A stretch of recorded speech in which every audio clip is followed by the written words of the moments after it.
Start करते हैं। Heading डालिए, बातें एकदम बदलना है। आप पीछे बैठो मुझे।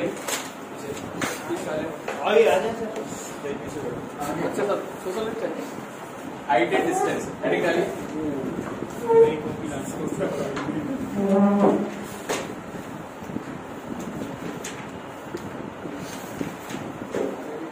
सबके पास बुक होगी ना, एक पेज पर एक, क्योंकि आप बुक से देख लो।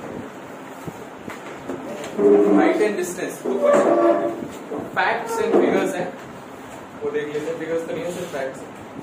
तो सबसे पहले देखिए, दो तीन चीजें जाननी रहेंगी। पहला तो लाइन ऑफ साइट। तो 3 लाइनें आपको बनानी रहती है मोस्ट ऑफ द टाइम, जिससे आपके डायग्राम बनेगी। लाइन ऑफ साइट मतलब अगर कोई देख रहा है,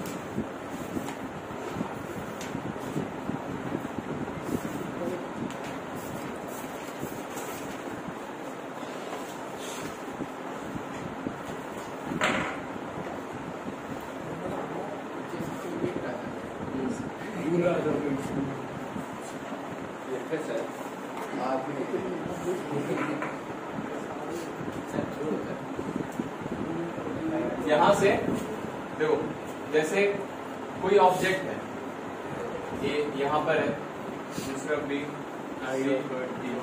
कहीं पर भी, ठीक है। तो यहां से आप जिस ऑब्जेक्ट को देख रहे हो ना, उसको स्ट्रेट लाइन से कनेक्ट कर दीजिए, उसको बोलते हैं लाइन ऑफ साइट।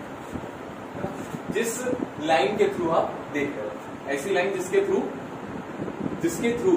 आपको पता है ना कैसे दिखते हैं प्लेस में भी, जो सन की लाइट होती है, वो लाइट कैसे दिखाई देती है चीजें पता है? लाइट पे जाती है, फिर वहां से एनर्जी निकलती है, फिर आंखों में आती है। हाँ, है ना, सन की लाइट उस पर जाती है, उससे जो लाइट्स रिफ्लेक्ट होती है वो हमारी आंखों में पड़ती है और पीछे डायग्राम बनता है, तब दिखाई देता है। उल्टा बनता है, सीधा। हाँ, ठीक है।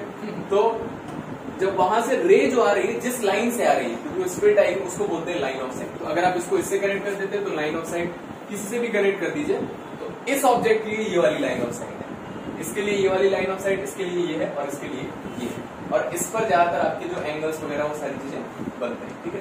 नोट करते जाइए जो जो चीजें आपको इंपॉर्टेंट लगता है। फिर 2 चीजें इसमें, एंगल ऑफ एलिवेशन और दूसरा angle of depression.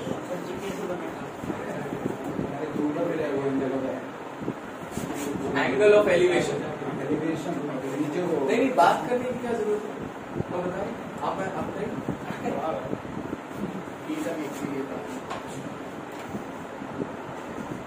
Angle of elevation,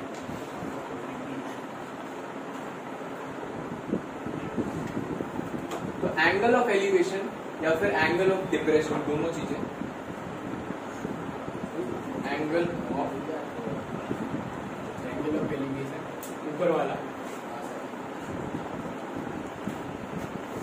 ऊपर वाला नीचे वाला नहीं है। तो ये दोनों एंगल किससे बनते हैं? हॉरिजॉन्टल। पहली बात तो ये याद है, हॉरिजॉन्टल लाइन, ठीक है। तो जैसे मान लीजिए कि ये आई है, ठीक है, और कोई ऑब्जेक्ट यहां पर, तो क्या करते हैं, आपको एक हॉरिजॉन्टल लाइन बनानी पड़ेगी। आपको ऑलमोस्ट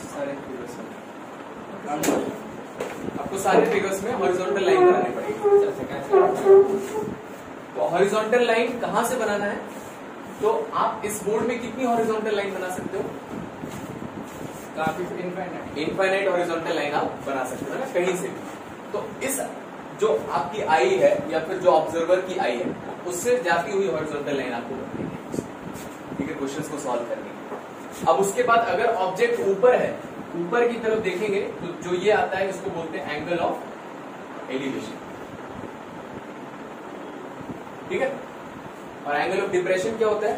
इसी तरह से अगर कोई ऑब्जेक्ट नीचे है तो इसको बोल देते हैं एंगल ऑफ डिप्रेशन। आई बस समझ में? इंपॉर्टेंट क्या है, ये दोनों एंगल किससे मेजर होंगे? हॉरिजॉन्टल लाइन से। तो आपको डायग्राम्स में सबसे पहले हॉरिजॉन्टल लाइन बनानी पड़ेगी, ठीक है। फिर उसी से ऑब्जेक्ट, अगर यहीं पर है ऑब्जेक्ट, तो कोई एंगल ऑफ एलिवेशन और डिप्रेशन नहीं बनेगा, एंगल 0 है, ठीक है। तो ये क्या है? आपकी लाइन ऑफ साइट, जिससे आप देख रहे हैं, और ये भी आपकी लाइन ऑफ साइट, और ये वाली हॉरिजॉन्टल लाइन, और ऊपर एंगल ऑफ एलिवेशन और नीचे एंगल ऑफ डिप्रेशन। ठीक है, अब ये जो एंगल है ना, कई बार ऐसे भी बनाते हैं, जैसे मान लो ये ऑब्जेक्ट है, इसको ऐसे करेंट कर दो, तो अगर इस तरह से बन रहा है, नीचे की तरफ बन रहा है ना हॉरिजॉन्टल से, तो ये वाला एंगल भी कितना होगा, इसको भी क्या बोलेंगे, एंगल ऑफ डिप्रेशन, क्योंकि नीचे की तरफ हॉरिजॉन्टल लाइन से नीचे की तरफ बनेगा तो डिप्रेशन। ऐसा नहीं है कि अगर ये एंगल, ये हॉरिजॉन्टल लाइन आपने मानी, ठीक है, इसके ऊपर एंगल बना रहे हो तो ये एंगल ऑफ एलिवेशन, तो कहीं पर भी ऊपर एंगल बनाओ तो एंगल ऑफ एलिवेशन, ऐसा नहीं है ना। और ऐसा भी नहीं है कि इसके नीचे कहीं पर भी आप बनाओ तो एंगल ऑफ डिप्रेशन आएगा हमेशा। ठीक है, कोई भी एंगल कहीं पर भी हो, एंगल ऑफ एलिवेशन और डिप्रेशन हो सकता है, डिपेंड करता है कि उस ऑब्जेक्ट से जाने वाली हॉरिजॉन्टल लाइन के नीचे बना है तो डिप्रेशन और ऊपर बना है तो एलिवेशन। ठीक है, ये वर्ड आपके क्वेश्चंस में यूज होते हैं, एंगल ऑफ डिप्रेशन इतना है और वो सारी चीजें यूज होती हैं, उसको निकालना पड़ेगा। इसको बना लीजिए जल्दी और फिर हम क्वेश्चन से स्टार्ट करते हैं।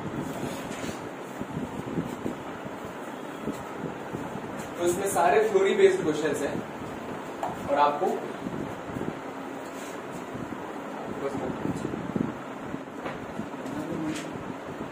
तो मैं क्वेश्चन पढ़ रहा हूं, एक दो क्वेश्चन के मैं डायग्राम बनाऊंगा और फिर आप उसमें सॉल्व करें। ज्यादातर क्वेश्चंस में क्या लगेगा, tan थीटा लगेगा, tan थीटा लगेगा, रेयरली कहीं पर sin थीटा और cos थीटा लगेगा। तो बाय डिफॉल्ट आप जैसे डायग्राम मिल जाए tan थीटा लगा दो। कहां लगाना है, और ढूंढो कितने ट्राइंगल, जितने ट्राइंगल है आप हर एक में अलग अलग एंगल अगर दिए हैं तो ठीक है, नहीं तो हर एक ट्राइंगल में आपको tan थीटा लगाना है ना, मोस्ट ऑफ द ट्राइंगल में tan थीटा लगाना है। और तीसरी इंपॉर्टेंट चीज, जब भी आपको मानना है वेरिएबल्स, ठीक है, दो से ज्यादा ना, मान लीजिए हाइट माननी है और डिस्टेंस माननी है, तो दो वेरिएबल मानिए, है ना, क्योंकि दो वेरिएबल वाले ही क्वेश्चंस होंगे इसमें आपके 99%। कहीं पर हार्डली होगा जहां पर तीन वेरिएबल, क्योंकि तीन वेरिएबल आता है तो तीन इक्वेशन आती है, तीन इक्वेशन आता है तो तीन इक्वेशन को सॉल्व करने वाला क्या मेथड होता है, डिटर्मिनेंट, उससे सॉल्व किया जाता है। या फिर आप वहां से सब्स्टिट्यूशन यूज करिए तो थोड़ा कैलकुलेशन ज्यादा टफ हो जाता है, टाइम लग जाता है।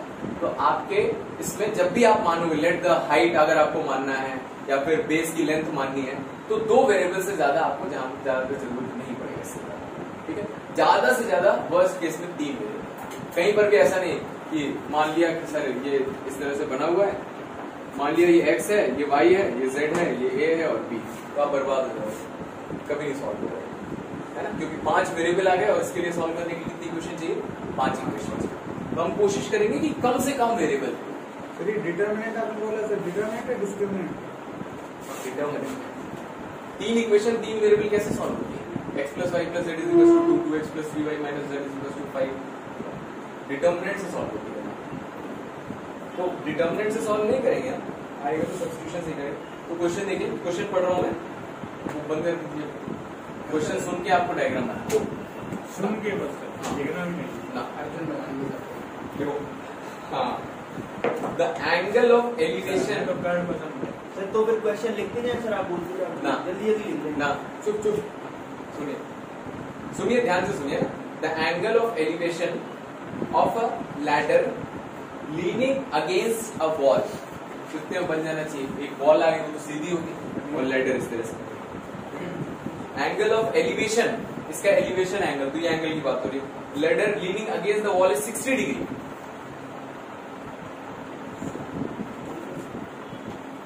Foot of the ladder is 4.6 meter away from the wall. Foot of the ladder is 4.6 meter away from the wall. The length of the ladder is, करो जल्दी बताओ, length of the ladder, wall की length ही नहीं गई। अरे यार रुक जा भैया यार, पता है तुम नहीं निकाल पा रहे दूसरों को ना बताना है। निकाल भी बताएंगे कितना आ रहा है, नहीं आएगा 1 मीटर, अरे 60 मिली नहीं, सॉरी सर, √3 होती है यार, लैडर की ये आगे। अरे सर किसकी निकाल दी, वॉल की लेंथ, वॉल की लेंथ पूछेंगे नहीं, बताओ क्यों, परपेंडिकुलर अपॉन बेस से परपेंडिकुलर, वॉल तो कितनी बड़ी सर वही आएगा आंसर सर। पूछेंगे तो ऐसे पूछेंगे कि बताइए भाई लैडर जो है वॉल को कितनी हाइट पर टच करे, सर 9.2 आ रही सर। हाँ ऐसे बताइए और सही 9.2 अपॉन √3। 9.2 आ रहा है, सीधी सी बात, पता नहीं क्या कर रहे हो आप लोग। देखो अरे इसमें क्या है, देखो देखो इधर देखो, इधर देखो, इसको x मान लिया, x मान लिया। हाइपोटेनस और बेस का कौन सा होता है? cos 60 लगा दीजिए। निकालना क्या था कि साइड वाला 9.2 साइड साइड वाला नहीं, लेंथ ऑफ लैडर निकाल। लैडर कौन सी? इसको x मान लिया। हमने निकाल दिया 10 वाला यार हमने 4.6 अब देखी नहीं सर, 10 से सर b को 1 में ले लिया, उसे दूसरी ले लिया, हाइपोटेनस का फॉर्मूला लगा दिया।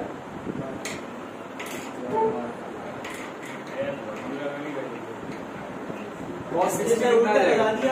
4.6 अपॉन x, 4.6 अपॉन x, तो x आ जाएगा 9.2। अगला क्वेश्चन देखिए, अ वर्टिकल पोल, वहीं आगे बनाओ, आगे बनाओ, स्कूल के खंबा। Vertical a vertical pole, silent कर लो यार, कुछ अर्जेंट है? पूरी भंडारा था। कमेंट देना जरूरी है। आप बोलिए। A vertical pole is 8 meter high and the length of its shadow is 8√3 meter. 8√3 meter. Vertical pole है 8 meter और length of its shadow is 8√3 meter. The angle of elevation at that instant is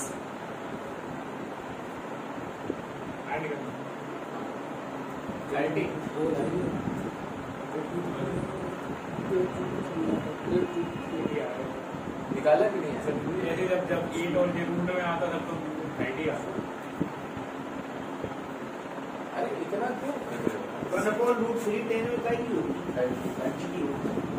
ये देखो इतना नहीं लिख पा रहे हो क्या? 8√3 और ये एंगल निकालना है। tan theta is equal to 8/8, ये कट गया 1/2, तो इसकी वैल्यू होती है 30 डिग्री। अगला देखिए, angle of elevation of the top of a tower, तो टावर बन जाए। एंगल ऑफ एलिवेशन मतलब ऊपर देखा जा रहा है, top of the tower at a point on the ground is 30 degree. The angle of elevation of the top of the tower at a point on the ground is 30 degree. On walking 24 meter towards the tower,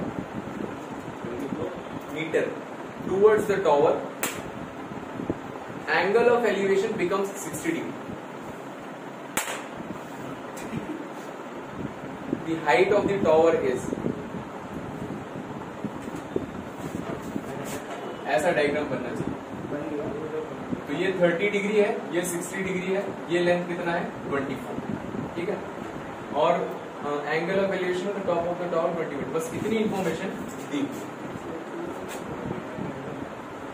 ठीक है। देखिए तो दो triangle दिख रहे हैं, length of the tower निकालनी है तो उसको h मान लिया मैंने। निकाल रहे हैं आप? Yes sir.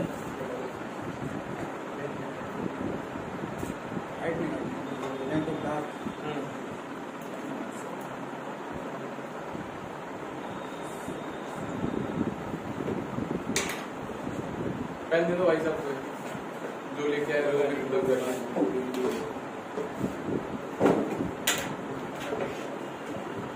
जस्ट यूज करना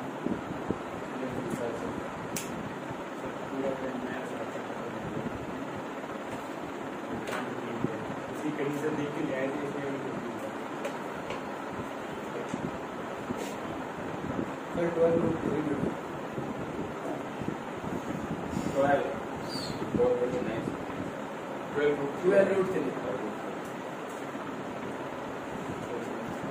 आया ये सब सर सवाल कर बेकार कुछ सर कुछ किया ये तो सर सब सवाल कर आगे हाँ। इसका आगे मेरा गलत आगे। हाँ देखो, इसको h और इसको x मान लिया, ठीक है। tan 60 पहले लगाया, tan 60 कितना होता है √3 is equals to h upon x, h is equals to x, एक इक्वेशन ये आ गई। फिर यहाँ पर tan 30 लगाया, तो परपेंडिकुलर कितना है h और बेस कितना है 24 प्लस x, तो ये कितना हो जाएगा 1/√3 is equals to h upon 24 plus x। Cross multiply कर दिया 24 plus x is equals to h√3 और मुझे वैल्यू निकालनी है h की, तो वैल्यू रख दो x की। x कितना है h upon √3, 24 plus h upon √3 या फिर h की वैल्यू रख लेते हैं, आसान होता है। तो 24 plus x is equals to h√3 और h है x√3 into 3x और ये x इधर लिया है 24, तो 2x is equals to 24, x is equals to 12, x is equals to 12 वहां रख दीजिए, तो h आ जाएगा मीटर्स। लिख लीजिए। अगला क्वेश्चन देखिए, the angle of elevation of top of an unfinished tower, construction चल रहा है, unfinished tower at a point distant 90 metre from its base, उसके बेस से 90 मीटर आगे 90 metre from its base is 45 degree. If the elevation of the top of the completed tower, complete हो जाएगा मतलब थोड़ा और ऊपर चला जाएगा, at the same point is 60 degree, same point 60 degree, हाँ,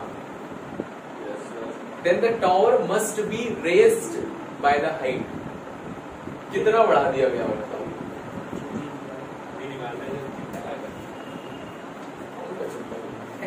सर ये 90 हो गया, ये वाला 90 वो बलू करके नहीं, कम पेन जाएगा।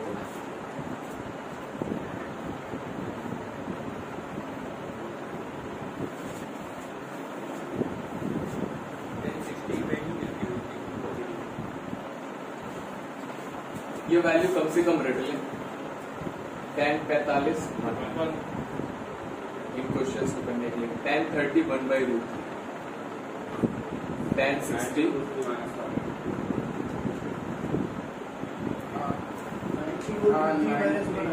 सही है। ये वैल्यू याद कर ले कम से कम, है ना, ज्यादातर क्वेश्चन। तो 90√3 -1 आया आपका?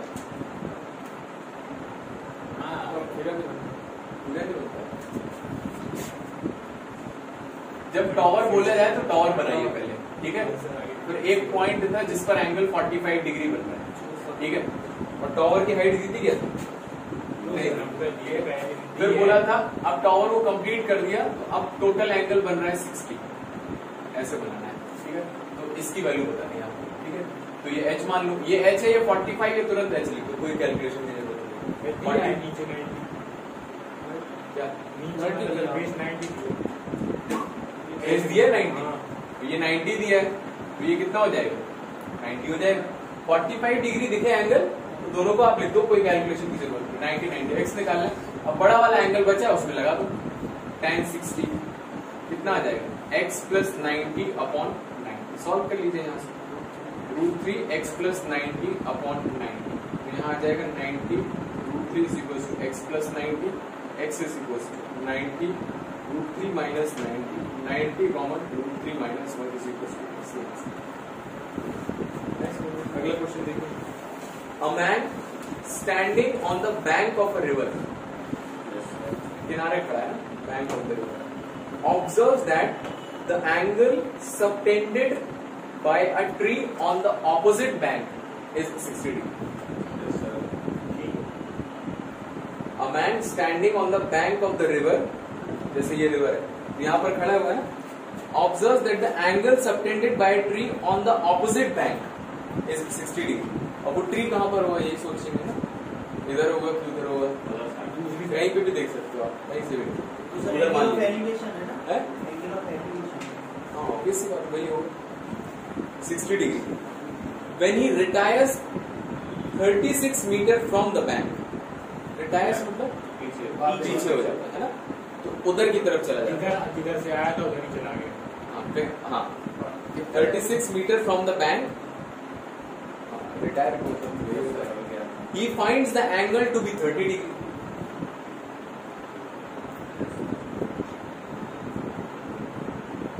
The breadth of the river is? River की ब्रेथ सर अच्छा, ट्री की आ गया था। आ गया ट्री की था। लेंथ नहीं दी गई Sleep? ट्री की No. सर फिगर में थोड़ी दिक्कत है। ये समझो। A man standing on the bank of the river observes that the angle separated by a tree on the opposite bank is 60 degrees. अरे सर उसको रिवर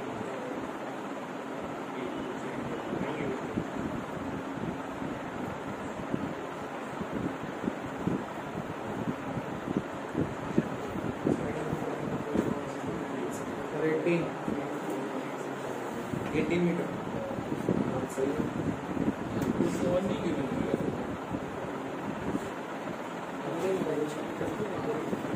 देखो ऐसा है, थोड़ा सा कंफ्यूजिंग है। सर एडिसिस कहाँ की दी गई इन दोनों के बीच का गैप देखो देखो, मान लो ये रिवर है। कैसी रिवर है? बोर्ड के बाहर और बोर्ड के अंदर। ठीक है, ये यहाँ पर खड़ा है मैं। तो क्या देख रहा है कि एक ट्री है जो बैंक पर कितना एंगल बना रहा है? 60 डिग्री। ठीक है, तो यहाँ पर है और इधर एंगल बना रहा है। फिर वो यहाँ से 36 मीटर चलता है। अब क्या बोल रहा है? When he retires 36 metre from he finds the angle to be 30 degree. अब उसको एंगल दिख रहा है 30 डिग्री, मतलब अपनी जगह से दिख रहा है। मतलब पहले उसकी जगह पर बन रहा था। ऐसा है ये डायग्राम बनाना चाहिए।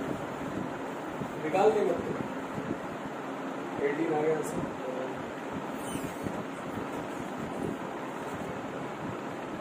इसमें निकालना कौन सी वाली आइडिया नीचे वाली ऊपर वाली पूछा ये है find the length width of the river. ये नीचे river। वाली नीचे वाली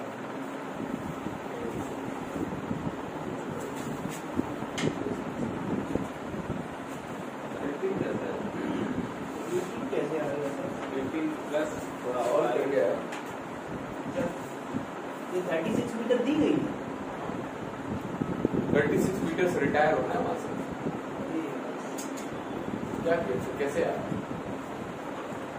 आएगी वही तो एक बाई बराबर टू सर मेरा आ गया सर 18 है आ गया तो 2 into x सर आ गया तो फिर आ गया 18 आ गया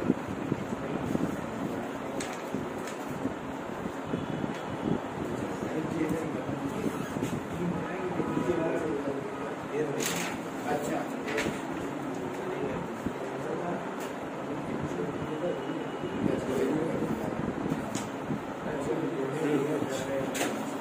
अगला क्वेश्चन देखिए 18 आ जाएगा। From the masthead of a ship, जो लगा रहता है ना डंडा, डंडा कैसे लगा रहता है डंडा, उसको बोलते हैं masthead। Masthead of a ship, the angle of depression of a boat, छोटी सी बोट है वहां पे, is tan inverse 5/12। tan inverse 5/12 From the masthead of a ship,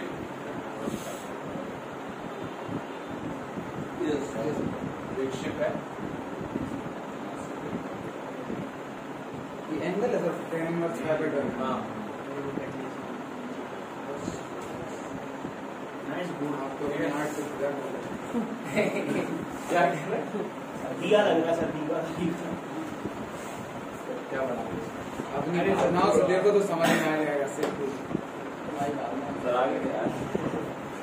ठीक है, सर अगला कोई गाड़ी ले लिया वहां पे अरे वो पायरेट सबको अच्छा पता है आपको क्यों लगाते हैं? आपने देखा होगा जितने भी शिप वाले जितनी मूवी होगी आपने देखा होगा एक आंख में तो उनकी आंख फूटी रहती है। नहीं स्टाइल सर स्टाइल एक आंख की पावर ज्यादा रहती है, मतलब वो उनको प्रैक्टिस में लाना। आप करके देखो, एक आंख में कम दिखाई देगा। कम देता भाई, तो इसीलिए वो लगाए रहते हैं।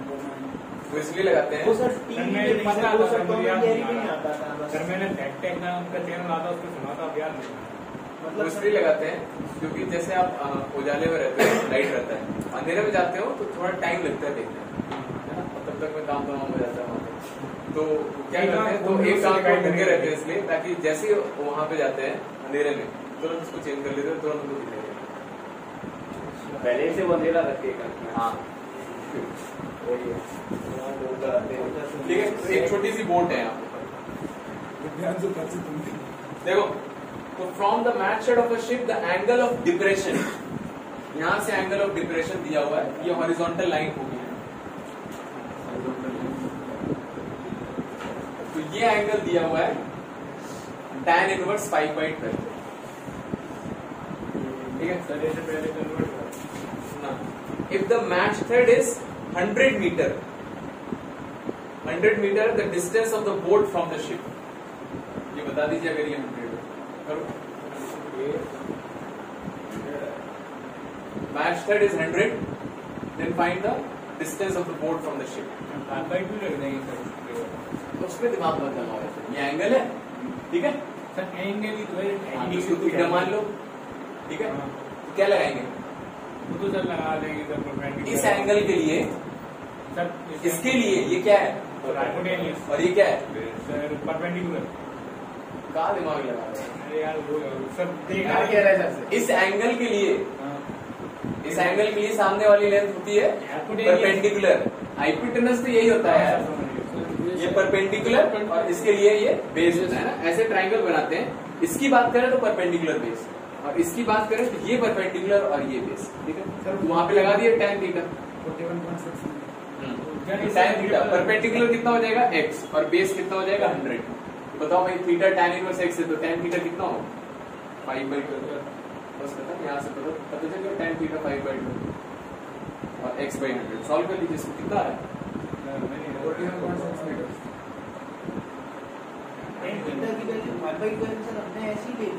सर हमारे समझ में नहीं आ यस सर, समझ गए। कुछ भी ना लगेगा, सीधे रख लो, 10% कट जाएगा, 41.6 मीटर। सर मेरे समझ में नहीं चलो, आया। 125 tan इनवर्स 5/12 से 5/12 कैसे हो गया? थीटा tan इनवर्स 5/12, तो tan इनवर्स इधर ले tan थीटा 5। हाँ हो गया, समझा। कितना आया, सर 125/3 आया, उसके आगे आप इसको डिवाइड कर लीजिए। हाँ सही आया था। 12 4 जा 48 बचे 2 20 12 बन गया 41. आगे और भी आएगा अगर लाना चाहिए। 41 पॉइंट कुछ आएगा, 41.6 तो 6 कौन बोल रहा है? 41.6 मीटर था। 6.6 41.6 मीटर सर। पॉइंट जो अरे अंदर कैलकुलेशन में आगे तो आपसे नहीं कह रहे सर, इन लोगों से कह रहे। नहीं 41.666 लाना 6 बाद लगा दे। अब फ्लैग स्टाफ सर बेटा कैसे, आप बेटा मुझे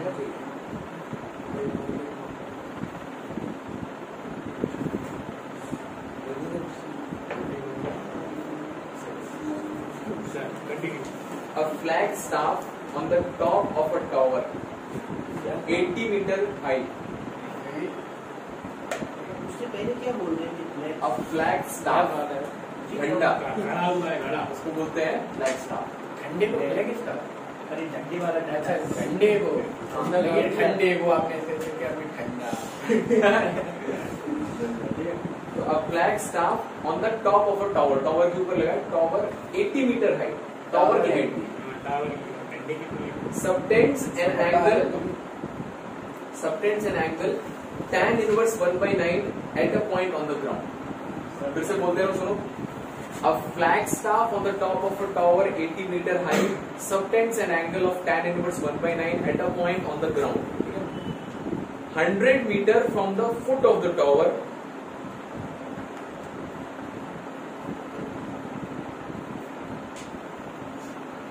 पॉइंट जो है वो कितनी दूर है, 100 metre. The height of the flag staff is, बैक की निकालनी है। दूसरा वाला एंगल बताएंगे। ये क्या है, एक्स सर ऐसी टावर की एक्स सर 80 है, दोनों मिला के सर 80 है ना,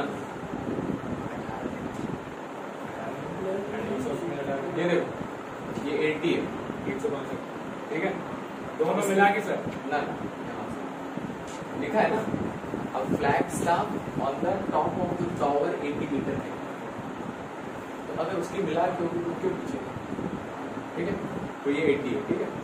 this subtends an angle of, 820 subtends मतलब दोनों को आपको करेक्ट करना पड़ेगा। सबटेंड का मतलब तो ये एंगल थीटा बोल रहे हो अगर, तो थीटा कितना दिया हुआ है, tan inverse 1/9, theta is equals to tan inverse 1/9।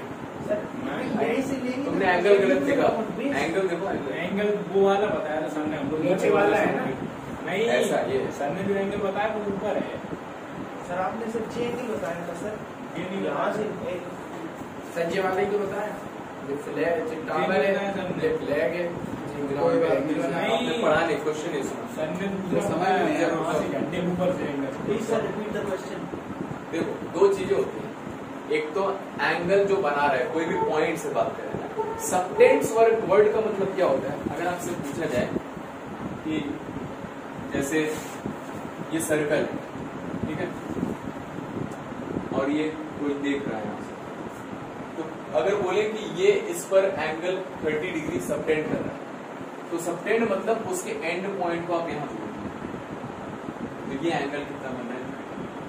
Subtend का मतलब आपको ऊपर का पॉइंट और नीचे का पॉइंट दोनों जोड़ना, सबटेंड का, ठीक है। तो क्वेश्चन में ये था कि a flag staff on the top of the tower 80 metre high subtends an angle of tan inverse 1/9 at a point on the ground. वो सबटेंड कर रहा है, मतलब दोनों पॉइंट को आप कनेक्ट करिए, ये जो एंगल आएगा ये दिया हुआ tan इनवर्स 1/9, और ये बोला है 100 metre away from the base of the top. अब आपको इसकी हाइट, तो इसके लिए सर बेस 100 रख नहीं सकते, ये रख सकते हैं ना। हमने इसमें अगर 10 थीटा लगाएंगे तो सर इसके लिए बेस 100 पहले नहीं, इसमें लगेगा नहीं tan theta, right angle triangle नहीं है। मेरी बात सुनिए, देखो इसमें अभी कितने वेरिएबल, एक बहुत देर से बताने क्वेश्चन कर रहे हैं, ये क्वेश्चन नहीं बताने देंगे। सॉरी सर, नहीं बता। कितने वेरिएबल मैंने माने यहाँ पर, एक और मान सकते हैं, इसको मालूम है, आप लगा सकते हैं। क्या लगाएंगे अब, tan theta, tan theta, cos theta, sin theta हमेशा कौन से ट्रायंगल में लगेगा, राइट एंगल, राइट एंगल, जो जिसमें आप tan थीटा लगाना चाहते हो, क्या वो राइट एंगल ट्रायंगल है। Yes sir. Tower plus alpha मान ले, हाँ तो फिर ये राइट एंगल हो गया। हाँ, तो tan थीटा प्लस अल्फा लगेगा, tan थीटा नहीं लगेगा। तो सबसे पहले छोटे वाले ट्रायंगल में लगाइए, tan अल्फा लगेगा, कितना हो जाएगा 80/100, ठीक है। तो यहाँ से वैल्यू आ जाएगी आपको, सर h की वैल्यू 20 आएगी। फ्लैग्स का प्रिडिक्ट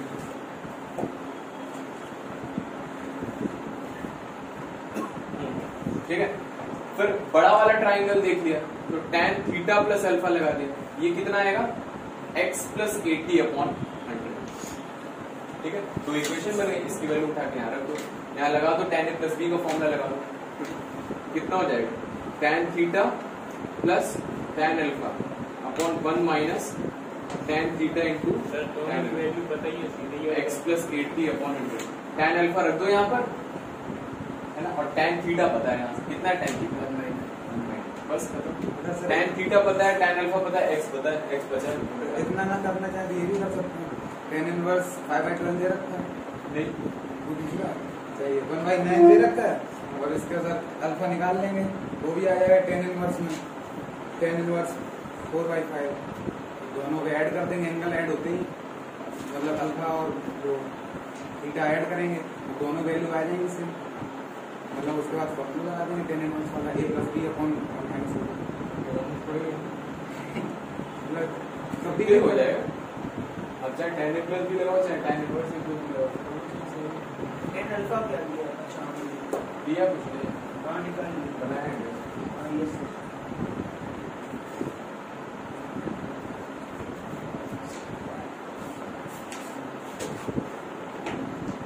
अगला 20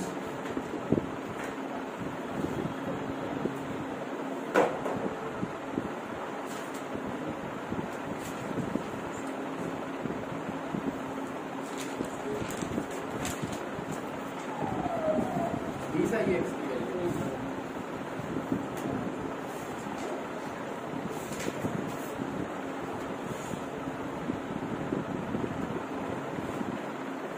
गया विकास? अभिजीत? Yes sir. अगला क्वेश्चन आ गया? देखिए, from the top of a house 80 metre height, तो हाउस की हाइट थी 80 metre, 80 metre. If the angle of elevation of the top of a tower is 45 degree and the angle of depression of the foot of the tower is 30 degree. Sir house था। Question दूसरा आ गया। And the height of the tower is दोबारा से दूसरा from the top of a house, from the top of the house, which is 18 meter. ठीक है, from the top of the house. If the angle of elevation, the top of the tower is 45. House के ऊपर तो नहीं, अलग छत पे खड़े होकर टावर देखो। 45 मीटर, उसके बाद sir 45 degree. And the angle of depression of the foot of the tower is 30. वही से सर एलिवेशन क्या है इनकी? 45 और depression है 30. Then the height of the tower is. Sir depression वाला नीचे लाया जाएगा या ऊपर लाया हाँ, नीचे जाएगा? नीचे तो जाएगा, लेगा कहाँ पे जाएगा? कहीं पे भी कहीं पे भी height of tower.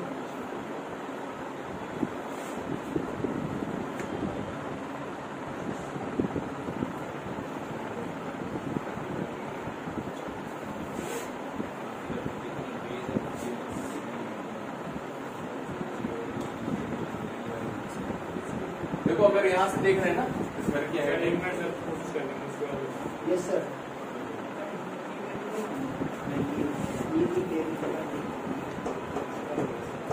Sir 18√3+1 metre समझ गया। कितना है? 18√3+1 मीटर। जब ये तीनों आपस में बराबर होंगे +1. Yes sir. 18√3 ये एक चीज ध्यान देना, जब आप निकाल रहे हो इसको, सर हम निकाल रहे हैं, 1 मिनट हो गया। मैं भी निकाल रहा हूँ.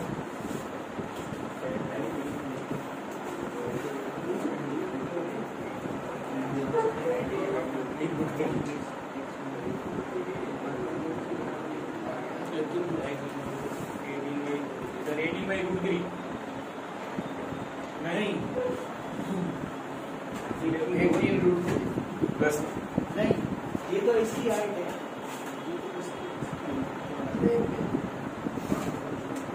जी, अब इसकी वही इसकी है।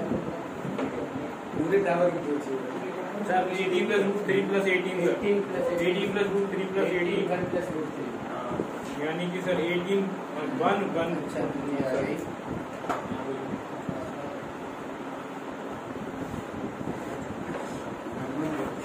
देखिए,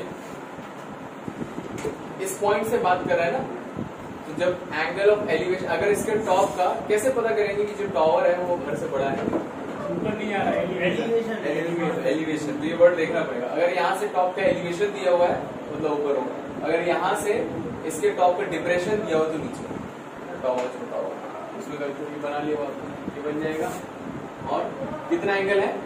45. तो मतलब किससे? यहाँ से हॉरिजॉन्टल लाइन आपको वहां से देखा तो ये 45 और डिप्रेशन दिया हुआ है 30, तो ये एंगल 30 है. ये एंगल 30 है, तो इसको आप यहाँ प्रोजेक्ट कर सकते हो ऐसे. वो 30 है तो ऑल्टरनेट 80 एंगल से ये भी 30 हो जाएगा. ये 18 है, ये x है, तो ये x हो जाएगा.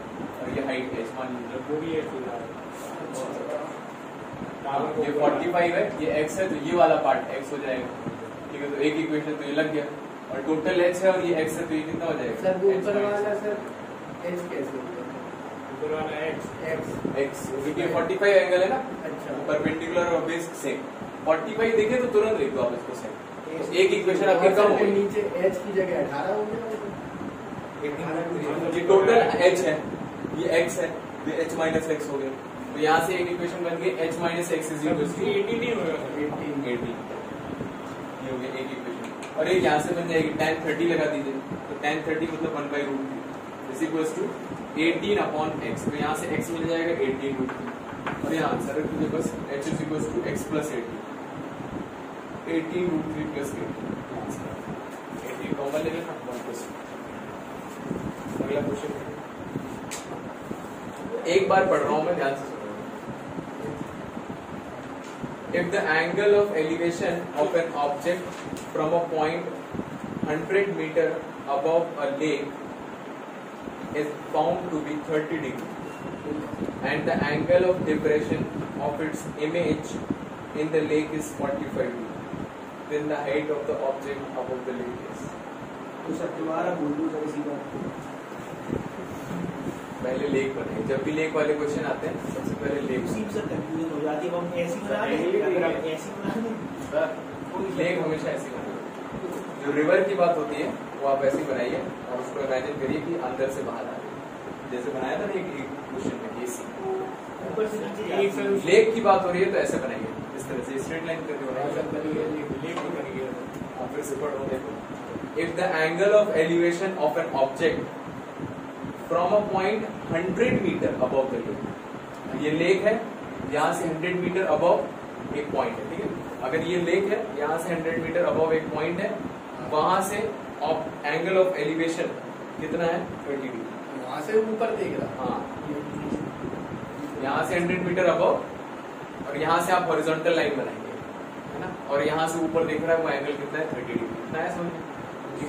फिर उसके बाद उसका इमेज कुछ नीचे बन रहा होगा ऑब्जेक्ट का, ऑब्जेक्ट का, हाँ ऑब्जेक्ट का इमेज नीचे बन रहा होगा, हाँ, तो वो वहां से वो देख सकता है क्योंकि सतयुग की बात है तो पानी एकदम क्लियर है, तो वहां से इसको देख रहा है तो डिप्रेशन कितना दिख रहा है 45 डिग्री। बस खत्म हो गया। तो आपको पूछा ये है कि height of the object above the lake, उसमें क्या कॉन्सेप्ट सबसे इम्पोर्टेंट लगेगा? मतलब लेक में बराबर होगी। हाँ, लेक से जितनी ऊपर ऑब्जेक्ट है उतना ऊपर उसका इमेज होगा। क्या रेड अपॉन रूट 3 ये है तो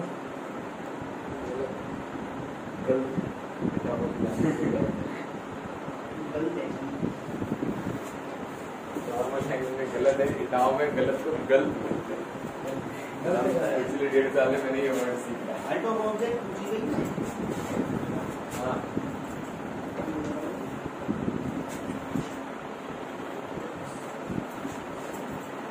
हाइट ऑफ ऑब्जेक्ट जैसे वो देख रहा है।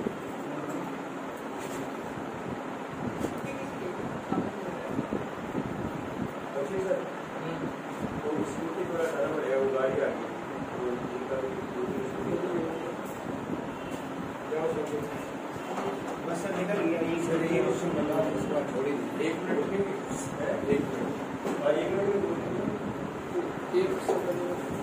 देखिए, तो यहाँ से 100 मीटर ऊपर है, ठीक है। सर मेरी ये बात समझ में नहीं आ रही सर, जब दोनों की सर हाइट बराबर होगी तो सर उनका एंगल कैसे पता लगेगा? ऊपर भी बराबर होगी, नीचे भी बराबर होगी। वहां पर देख रहा है ये एंगल कितना दिया हुआ है, कितना है, कितना एंगल 30 डिग्री। जहां देख रहा है वहां से हॉरिजॉन्टल लाइन जानी है, उसके साथ एंगल बना रहा है तो ये 30 डिग्री है, ठीक है। और फिर इसका इमेज नीचे आ रहा है, इमेज रेड ब्रैकेट में 3 - 1 अपॉन रूट 3। 100 में 1 + √3 अपॉन रेशनलाइज करो, रेशनलाइज करो, पहले देख लो डायग्राम सही बनाया कि नहीं बनाया, ठीक है। अब ये हाइट ये 30 है और जब उसका इमेज नीचे देख रहे थे एंगल कितना बताया है 45, ठीक है। ऐसे ही बनाता हूँ। अगर ये हाइट पूरी h है जो मुझे निकालनी है, कॉन्सेप्ट ये है कि ये भी h होगा। देखो अगर ये h है, ये 45 है, अब इसको मैंने मान लिया ये 100 है तो ये भी 100 हो जाएगा, ठीक है। तो ये कितना हो जाएगा h - 100, तो इस ट्राइंगल में लगाएंगे हम। इधर देख लो यार, देखो ये 100 है तो ये 100, ठीक है। ये टोटल h है और ये वाली h है, तो ये टोटल h है, ये 100 तो ये h - 100, ये कितना हो गया h + 100, h + 100। तो अगर ये h + 100 और मैंने ये 45 देखा तो ये कितना हो जाएगा h + 100। इसमें लगा दो tan θ is equal to h - 100 upon h + 100। आपका एच आएगा 100 2+, ठीक है। तो हमने काफी क्वेश्चंस कर लिए, आपका होमवर्क है जो इसकी एक्सरसाइज है हाइट एंड डिस्टेंस की, इसके 35 क्वेश्चंस लगा है।